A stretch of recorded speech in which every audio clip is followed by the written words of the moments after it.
Hello all, I welcome you in this online teaching learning process. Today is our topic is air vessel and sleep, which is comes under the unit number 6 hydraulic pump of subject fluid mechanics and machineries. So in previous lecture we have studied about single acting reciprocating pump, double acting reciprocating pump, their components. Today's topic learning outcome is differentiate centrifugal and reciprocating pump, define sleep, positive sleep and negative sleep, what is air vessel, what are the functions of air vessel, what are the advantage of air vessels, and we will solve one numerical on reciprocating pump. So let's start with sleep. तो देखिए sleep ये बहुत ही important definition है जो कि 2 marks के लिए आता है। तो स्लीप बेसिकली दो टाइप की यूज की जाती है रेसिप्रोकेटिंग पंप में। एक स्लीप कहा जाता है पॉजिटिव स्लीप और दूसरी स्लीप को कहा जाता है नेगेटिव स्लीप। तो पॉजिटिव स्लीप का ही दूसरा नाम होता है स्लीप भी, यानी इसको स्लीप भी बोला जाता है। तो स्लीप क्या होता है? तो it is the defined age difference between theoretical discharge and actual discharge. Sleep मतलब होता है थ्योरेटिकल डिस्चार्ज और एक्चुअल डिस्चार्ज इन दोनों के बीच का डिफरेंस। ये बस इतना डेफिनेशन है इसका। So actual discharge is less than theoretical discharge due to leakage. So किसी भी पंप का जो एक्चुअल डिस्चार्ज होता है वो कम होता है और थ्योरेटिकल डिस्चार्ज हो जाता है ज्यादा होता है। क्यों ऐसा होता है? क्योंकि थ्योरेटिकल डिस्चार्ज में हम लोग लॉसेस कंसिडर नहीं करते, लीकेजेस कंसिडर नहीं करते, बट एक्चुअल डिस्चार्ज में जब हमें डिस्चार्ज मिलता है तो वो लॉसेस लीकेजेस वो सब कंसिडर करके ही मिलता है। इसलिए हमेशा ध्यान में रखिएगा कि थ्योरेटिकल डिस्चार्ज की वैल्यू ज्यादा होती है और एक्चुअल डिस्चार्ज की वैल्यू कम होती है। तो इसीलिए स्लीप या पॉजिटिव स्लीप का जो डेफिनेशन है ये है it is the difference between theoretical sleep and theoretical discharge and actual discharge. इसको उल्टा मत लिखिएगा क्योंकि उल्टा लिखने से इसका पूरा डेफिनेशन का मतलब ही चेंज हो जाता है। समझ में आया ना? तो एक और टॉपिक है इसमें, देखिए slip is equal to Q theoretical minus Q actual. तो परसेंटेज स्लीप क्या होता है? तो परसेंटेज स्लीप मतलब Q theoretical minus Q actual divide by Q theoretical into 100। ऐसा करेंगे तो हमें यहाँ से परसेंटेज स्लीप का मिल जाएगा। सो अगर हम इस इक्वेशन को इस टाइप से भी लिख सकते हैं, क्यू थ्योरेटिकल मतलब ये जो डिनोमिनेटर में क्यू थ्योरेटिकल है इसको दो पार्ट्स में डिवाइड करेंगे तो या क्यू थ्योरेटिकल हो जाएगा, यहाँ पे Q actual divide by Q theoretical आ जाएगा। सो यहाँ पे Q theoretical divide by Q theoretical हो जाएगा 1 minus Q actual by Q theoretical into 100। तो परसेंटेज स्लिप निकालने का एक और तरीका है 1 minus C D. 1 minus C D क्यों आएगा? क्योंकि Q actual divide by Q theoretical क्या होता है? सी डी होता है, जो हम लोगों ने इसके पहले भी पढ़े। ठीक है ना? इसको बोला जाता है कोएफिशिएंट ऑफ डिस्चार्ज।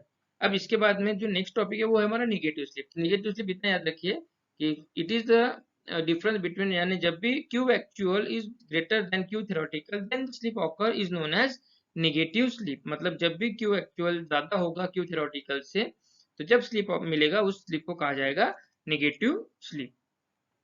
तो negative slip occur when delivery pipe is short, suction pipe is long and pump is running at high speed। मतलब हमें ये जो नेगेटिव स्लीप है ये आना नहीं चाहिए, बट फिर भी कभी कभी वर्किंग में ये आता है। ठीक है, तो इसके रीजंस क्या है? तो इसके रीजंस है कि डिलीवरी पाइप बहुत ही छोटा होगा, या सक्शन पाइप जो होता है वो बहुत ज्यादा लंबा होगा, या स्पीड बहुत पंप का स्पीड जो है बहुत ज्यादा होगा, तो इस वजह से ये स्लिप ऑकर यानी आती है। ठीक है, तो ये दोनों स्लिप्स ध्यान में रखिए। उसके बाद में एयर वेसल। ये एयर वेसल बहुत इंपॉर्टेंट टॉपिक है दोस्तों। सो एयर वेसल क्या होता है? Air vessel basically single acting reciprocating pump में यूज किया जाता है। और उसको क्या होता है, दो टाइप के एयर वेसल यूज किए जाते हैं। एक एयर वेसल होता है जो सक्शन पाइप में लगाया जाता है, दूसरा एयर वेसल जो होता है वो डिलीवरी पाइप में लगाया जाता है। अब ये एयर वेसल में क्या रहता है, बाकी पूरा डायग्राम वही रहेगा, सिर्फ दो हम लोग ये एयर वेसल्स लगा रहे हैं। अब एयर वेसल क्यों कहा जाता है? क्योंकि ये जो वेसल है एक टाइप का सिलेंडर है, और इस सिलेंडर में एयर कंप्रेस्ड एयर भरी हुई रहती है। ठीक है ना? इस सिलेंडर में क्या होता है? कंप्रेस्ड एयर भरी हुई रहती है।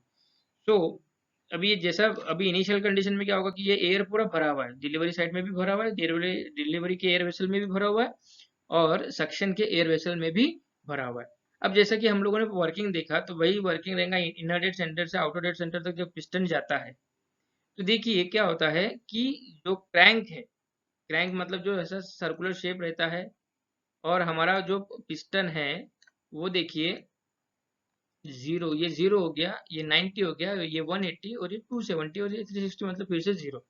तो जब पिस्टन यहाँ से आगे की तरफ ट्रेवल करता है जीरो से 90, कहाँ पे बात कर रहा मैं? जीरो से 90। तो इस समय क्या हो रहा है? पिस्टन एक्सेलरेट कर रहा है ना, क्रैंक एक्सेलरेट कर रहा है। एक्सेलरेट कर रहा है मतलब उसको इस समय चढ़ाई चढ़नी है ना। तो देखिए हम लोग किसी भी जैसे पहाड़ी पे चढ़ते हैं तो हमें ताकत ज्यादा लगती है, और पहाड़ी से जब हम लोग उतरते हैं, चढ़ाव से जब हम लोग उतरते हैं ना, चढ़ाव चढ़ने के समय हमें ताकत ज्यादा लगती है और चढ़ाव उतरने के समय हमें ताकत कम लगती है। तो जब हम लोग ताकत ज्यादा लगाते हैं तो इसको कहा जाता है एक्सेलरेशन, और जब हम लोग ताकत कम लगाते हैं उतार के समय तो उसको कहा जाता है रिटार्डेशन। तो देखिए 0 से 90 डिग्री तक होता है एक्सेलरेशन, और 90 डिग्री से 180 तक होता है रिटार्डेशन। ठीक है, मतलब ये क्या होगा कि यहाँ पे हमें थ्रस्ट जो है वो ज्यादा मिल रहा है और यहाँ पे हमें थ्रस्ट कम है, यानी थ्रस्ट की जरूरत कम है।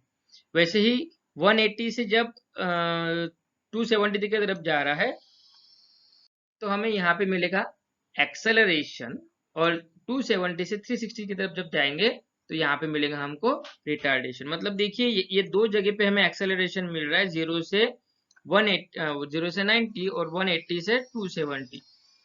और ये जो दो जगह है 90 से 180 या 270 से 360, यहाँ पे हमको मिल रहा है रिटार्डेशन। मतलब इस समय क्या होता है कि पिस्टन ताकत ज्यादा लगाता है और एक्सेलरेशन के समय, और रिटार्डेशन के समय ताकत कम लगाता है। तो देखिए क्या होता है, अब ये जब क्रैंक हमारा घूम रहा है तो ये पिस्टन इनर डेड सेंटर हो गया, ये 0 डिग्री, सेंटर में जब आएगा तो 90 डिग्री, और एंड में जाएगा तो 180 डिग्री। फिर 180 डिग्री से स्टार्ट होगा, सेंटर में आएगा तो 270 डिग्री, और एंड में जाएगा तो 360 डिग्री। ठीक है ना। मतलब ये दोनों समय में क्या हो रहा है, जब पिस्टन सेंटर में आ रहा है उस समय एक तो सक्शन स्ट्रोक के समय 90 डिग्री होता है, डिलीवरी स्ट्रोक के समय 270 डिग्री होता है। समझ में आया यहाँ तक। अब देखिए होता क्या है कि जब पिस्टन यहाँ से स्टार्ट करता है चलना आगे की तरफ, यहाँ तक इनर डेड सेंटर से आउटर डेड सेंटर की तरफ, तो होता क्या है कि जब ये एक्सेलरेट करता है तो ये ताकत ज्यादा क्रिएट होती है यहाँ पे, और ताकत ज्यादा क्रिएट होने की वजह से ये सक्शन है, जो प्रेशर जो होता है सक्शन प्रेशर, वो भी ज्यादा क्रिएट होता है। अब सक्शन प्रेशर ज्यादा क्रिएट होने की वजह से प्रोसेस पूरा वही होगा, लेकिन पाइप छोटा रहता है, यहाँ पे भी जगह कम है, और यहाँ पे प्रेशर ज्यादा होने की वजह से अमाउंट ऑफ लिक्विड वो ज्यादा खींचता है, लेकिन जगह कम होने की वजह से वो लिक्विड क्या होता है, इस एयर वेसल में जाता है। यहाँ पे एक कॉम्प्रेस्ड एयर रहती है, उस एयर को और वो कॉम्प्रेस करके यानी जगह बनाता है अपनी, और वो स्पेस जो बनाता है वहां पे वाटर यानी जो भी लिक्विड रहता है वो जमा हो जाता है। ठीक है, ये कब तक जमा होगा, जब तक ये 0 से 90 डिग्री तक जा रहा है उस समय तक। ठीक है ना। मतलब क्या होता है कि यहाँ अनइवन होता है, यहाँ पे 0 से 90 डिग्री तक थ्रस्ट ज्यादा हो रहा है, 90 से 180 डिग्री तक थ्रस्ट कम हो जा रहा है। ठीक है, तो इससे क्या होता है कि कहीं पे हमें पावर यानी प्रेशर ज्यादा क्रिएट हो रहा है, कहीं पे प्रेशर कम क्रिएट हो रहा है।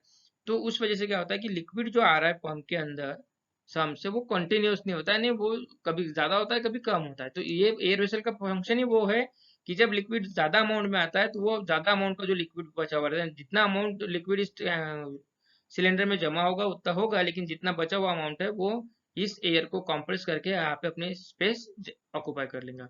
और जब रिटार्डेशन होगा उस समय क्या होगा कि थ्रस्ट कम हो जाएगा। थ्रस्ट कम हो जाएगा मतलब क्या होगा कि अभी जगह ज्यादा रहेंगी और अमाउंट ऑफ लिक्विड वो कम सक करेगा। तो उस समय क्या होता है कि ये जो यहाँ रखा हुआ लिक्विड होता है एयर वेसल में, वो लिक्विड इस एक लिक्विड के साथ में मिक्स होके टैंक के अंदर जाता है। तो इससे क्या होता है कि ये जो अनइवन प्रेशर क्रिएट हो रहा है या अनइवन थ्रस्ट क्रिएट हो रहा है, जिस वजह से अनइवन प्रेशर क्रिएट हो रहा है, और इस अनइवन प्रेशर की वजह से जो डिस्चार्ज यानी जो अमाउंट ऑफ लिक्विड अंदर आने का जो परसेंटेज होता है ये कम ज्यादा होता है। मतलब 0 से 90 में ज्यादा होगा और 90 से 180 में कम होगा। तो ये जो एयर वेसल में गया हुआ लिक्विड है वो उसको कॉम्पनसेट करके कांस्टेंट कर देगा। समझ में आया दोस्तों। आगे बढ़ते हैं। अब सेम प्रोसीजर जब ये आउटर डेड सेंटर से इनर डेड सेंटर की तरफ जाता है, तो देखिए यहाँ से 180 डिग्री से 270 तक वो एक्सेलरेट करता है। एक्सेलरेट करता है मतलब वो ज्यादा ताकत लगाता है। ज्यादा ताकत लगाने की वजह से प्रेशर ज्यादा क्रिएट होगा। अब ये ज्यादा प्रेशर क्रिएट होगा, लेकिन पाइप का साइज डिलीवरी में उतना ही कांस्टेंट है, तो ये पाइप में से जितना लिक्विड जाएगा उतना ही जाएगा, लेकिन प्रेशर वो ज्यादा क्रिएट कर रहा है, तो वो क्या होगा, एडिशनल लिक्विड जो है वो इस एयर वेसल में जमा हो जाएंगे। यहाँ पे एयर रहेगा कॉम्प्रेस, तो ये जब लिक्विड आएगा उस एयर को और कॉम्प्रेस करके अपनी स्पेस बनाएंगे और यहाँ पे जमा हो जाएगा। और जब 270 से 360 तक तरफ जा रहा है पिस्टन, तो उस समय क्या होगा, रिटार्डेशन होगा। रिटार्डेशन होने की वजह से जो थ्रस्ट है वो कम क्रिएट होगा, मतलब उस समय डिलीवरी भी क्या हो जाएगी, कम हो जाएगी। तो वो डिलीवरी को कॉम्पनसेट कौन करेगा, यहाँ पे जो लिक्विड है वो फिर से टैंक के अंदर पाइप के अंदर आके उस लिक्विड को कॉम्पनसेट कर देता है। तो ये यूज है एयर वेसल का। तो देखिए इसमें जो मैंने भी आपको एक्सप्लेन किया वो सब यहाँ पे लिखा हुआ है। यहाँ पे देखिए इसके कुछ पॉइंट दिए, तो obtain a continuous supply of liquid at a uniform rate. तो ये पहला फंक्शन है एयर वेसल का, कंटिन्यूअस सप्लाई और यूनिफॉर्म रेट के ऊपर। To save a considerable amount of work in overcoming the frictional resistance in the suction and delivery pipe. Frictional resistance की वजह से जो अमाउंट ऑफ वर्क होता है वो कॉम्पनसेट करने के लिए इसको यूज किया जाता है। और तीसरा है to run the pump at a high speed without separation.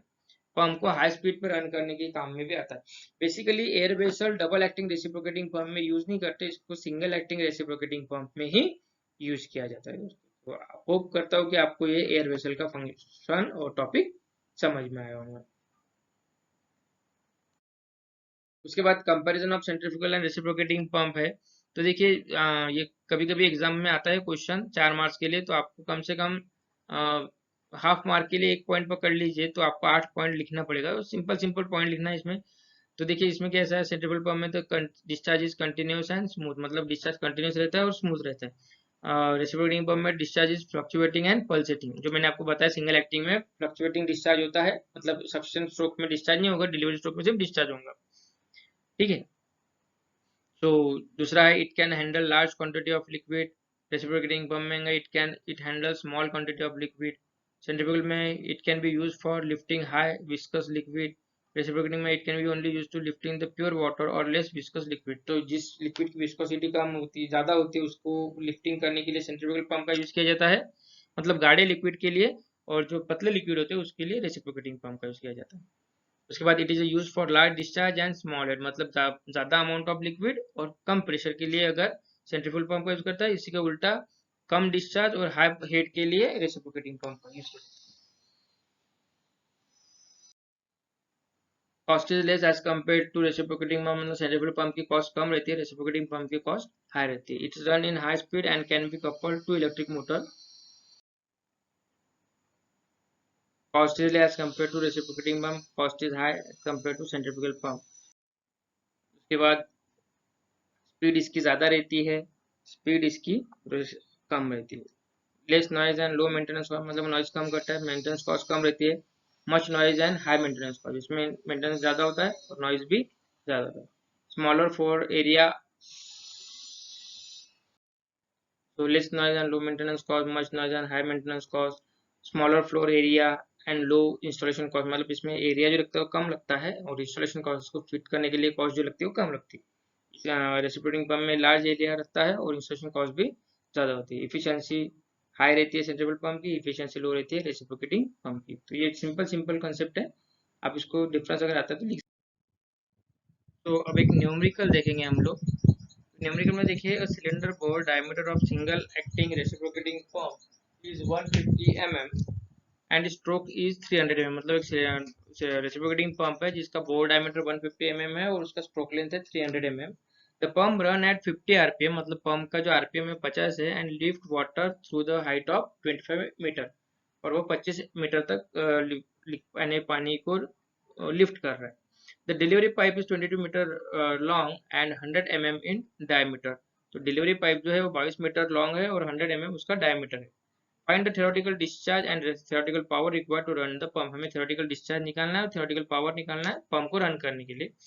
If the actual discharge is 4.2 litre per second, find the percentage slip. तो एक्चुअल डिस्चार्ज दिया है 4.2 लीटर पर सेकंड, तो उससे हमको परसेंटेज स्लिप भी निकालना है। तो देखिए गिवन डाटा में क्या दिया हुआ है, सबसे पहले डायमीटर दिया है 150 mm, तो उसको कन्वर्ट करेंगे मीटर्स में तो हो जाएगा 0.15 मीटर। उससे एरिया निकल जाएगा π/4 d स्क्वायर से, तो हमारा एरिया हो जाएगा 0.01767 मीटर स्क्वायर। उसके बाद लेंथ ऑफ दिया हुआ है रेसिप्रोकेटिंग पंप का 300 mm, तो हो जाएगा 0.3 मीटर। एन दिया हुआ है 50 rpm, हाइट दिया हुआ है, हेड जो है हाइट मतलब क्या हो गया यहाँ पे हेड 25 मीटर, और ये उसके बाद डिलीवरी पाइप का लेंथ दिया हुआ है 22 मीटर और डायमीटर दिया है 100 mm, तो हो जाएगा 0.1 मीटर।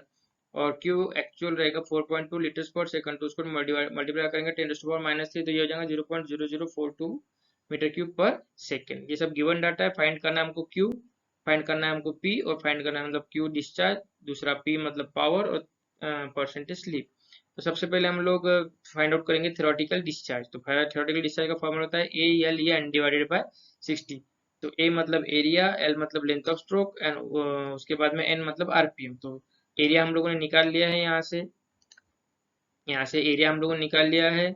उसके बाद एल जो है वो अपने को दिया हुआ है लेंथ 0.3 मीटर, और एन भी हमारे पास गिवन है 50 डिवाइड बाई 60 करेंगे तो 0.0044 मीटर क्यूब पर सेकेंड। ये हो गया हमारा थ्योरेटिकल डिस्चार्ज। अब दूसरी चीज है थ्योरेटिकल पावर। थ्योरेटिकल पावर का फॉर्मूला होता है rho g Q H, Q theoretical into H. तो रो वाटर दिया हुआ है तो रो रहेगा यहाँ पे 1000 kg/m3, जी रहेगा 9.81, क्यू हम लोगों ने यहाँ पे निकाल चुके हैं थ्योरेटिकल, और एच जो है हमारे पास 25 मीटर दिया हुआ है, डिवाइड बाई 1000 करेंगे तो वो किलोवाट में चले जाएगा। तो ये आंसर आएगा हमारा 1.0833 किलोवाट। और तीसरी चीज जो है वो परसेंटेज स्लिप है। तो परसेंटेज स्लिप का आपको फॉर्मूला पता है Q T H minus Q actual divide by Q T H. तो क्यू टी एच हम लोगों ने निकाल चुके हैं, क्यू एक्चुअल हमारे पास गिवन है, divide by Q T H करेंगे मल्टीप्लाई बाई 100 करेंगे तो हमें परसेंटेज स्लिप मिल जाएगा 4.92%। ये था न्यूमेरिकल दोस्तों।